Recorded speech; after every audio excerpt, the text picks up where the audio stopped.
Live from Fargo and serving you on TV, online, and on the go. This is Valley News Live at 5. A South Fargo man took to the Nextdoor app after he says a woman claiming to be a Jehovah's Witness knocked on his apartment door Sunday night, but says he never buzzed anyone into his building.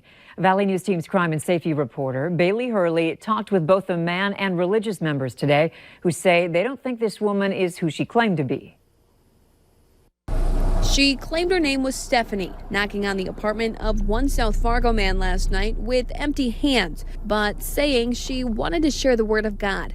The man tells me he didn't open the door as he didn't know how she got in his building without buzzing for access, and didn't know if she actually was part of the religion or not. And while door knocking is no unfamiliar task for the Jehovah's Witness, it wasn't something members were doing last night. Fargo Jehovah's Witness member Guy Howie says it's unusual to find a member at your door without an iPad, meeting invitation, or Bible reading in their hands. Also saying members usually travel in twos when knocking through neighborhoods. Howie says Jehovah's Witnesses don't go into secure buildings unless they're buzzed in, and says if one does end up at your apartment door, you'll either see or hear other members on your floor trying your neighbors as well. And with motives unknown, Howie says an incident like last night is concerning, but says it's also not the first time he's heard something like this happening. He says Jehovah's Witnesses are not dishonest people and only come to your door to share a message of good news, adding they will never ask you for money. In South Fargo, Bailey Hurley, Valley News Live. Fargo police say they haven't heard of any incidents like this recently, but they also urge you to report any suspicious activity by calling dispatch. That phone number, 701-451-7660. A North Dakota man could spend 10 years in prison after being found guilty of fatally shooting his daughter. A jury has found Stephen Ani of Adams guilty of manslaughter in the death of his 36-year-old daughter during a family argument. The victim died later at a Park River hospital. He was originally charged with murder. A sentencing date has not yet been set. The city of Fargo is asking people again to move their cars overnight so crews can clean the streets. The city ordered all cars off east-west roads overnight so snowplow drivers could clean up after the weekend storm. Cars that were not moved were towed. Starting at 2 a.m., the same thing will be going on overnight tonight into Tuesday morning on north-south streets in the downtown area. Towing starts again at 2 a.m. tomorrow. You can use city ramps and lots, and overnight you can also park on the avenues that were just cleared. Sunshine and single digits above zero. It may not seem like a lot, but we are warming up. Better things to come later in the week. Here's Nathan now with your No Wait weather planner. Nathan? Yeah, Andrea, we are tracking some warmer weather, but unfortunately, we got to get through one more night of those chilly temperatures and some cold wind chills as well. Beautiful, clear shot from our Luther Family Ford Skycam shows the setting sun. Some beautiful colors there, those oranges and blues as well, kind of shining on that wintry landscape there in that dealership parking lot. But temperatures, as we sit right now, again, it was sunny today, but we're only in the single digits. Bemidji is the warm spot right now at 14 degrees, but Thief River just down the street there, -2 degrees, -6 also right now in Fergus Falls. Some wind chills are still a factor for us. -20 wind chill in Fergus Falls and in Thief River Falls. A -18-degree wind chill in Fargo Grand Forks. We are seeing, though, warming temperatures, especially out toward the east and the west, where the wind chills are only in the positive single digits. So there is warmer air out there. It's just not quite in the valley yet. Clear skies will prevail for the rest of the evening tonight. And I think for most of the day tomorrow as well, we'll see things being pretty quiet. Now, for the rest of the night, temperatures stay fairly steady around zero here in Fargo, but look at those south winds, around 10 to 15 miles per hour. So could see some blowing snow, especially overnight when the winds pick up, Andrea, but those winds will add some wind chill to our morning, but then things look better from there. So we'll talk about how warm things get for the rest of the week coming up in a couple minutes. All right, thanks, Nathan. Yep. The warmer temperatures we're expecting this week will be welcome after recent Arctic blasts in the valley. And after those double-digit below zero temps, you should be aware of the signs of frostbite. You should also be on guard for a rare disorder that can lead to the amputation of fingers and toes. Valley News Team's Callie Hubbard explains.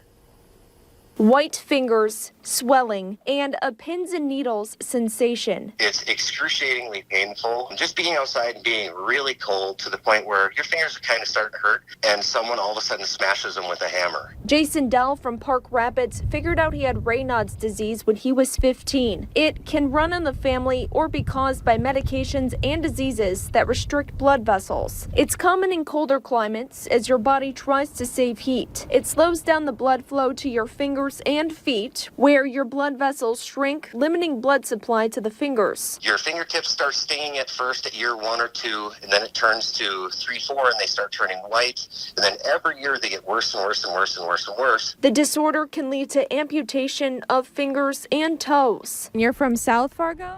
I just live over here. Marianne Hansen of South Fargo shows no signs of the disease and wants to make sure she and her dog are protected from the harsh elements. I've got 2 pairs of gloves on here. Because of Raynaud's, Dahl can't be out for long. His snowmobiling and ice fishing days are over, and he wants people to know about the warning signs. If you're in any outdoor industry, you're siding houses, you're clearing snow, you're working in a meat locker, if you have this, you need to find a new job. So before you head outside, make sure you have your hat, your scarves, and your gloves, because you don't want to take any risks. In Fargo, Callie Hubbard, Valley News Live. There is no cure for the disease, but some may take medication to help with pain. To learn more about the disease, you can download our app and look for this story. Police in Bemidji are asking for the public's help in locating a missing teenager. 16-year-old Benjamin Lowry Jr. was last seen near the public library Friday evening. Police say Lowry left the area voluntarily, and nothing about the case seems suspicious. He was wearing khaki jeans, a black hooded sweatshirt, gray Nikes, and a baseball cap. You can contact Bemidji Police if you have any information. In honor of Martin Luther King Jr. Day, students at NDSU gave back by volunteering at several local nonprofits. About 200 students met at Memorial Union Hall, where they chose from 9 different places to volunteer. One nonprofit was Project Linus. They make blankets for kids who have been sick, traumatized, or are simply in need. Students say volunteering gives them a good feeling, saying it's important to serve the community, especially on days like today.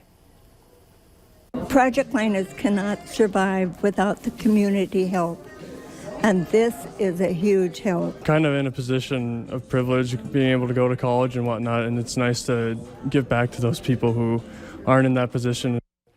More than 130 blankets were made today by NDSU students.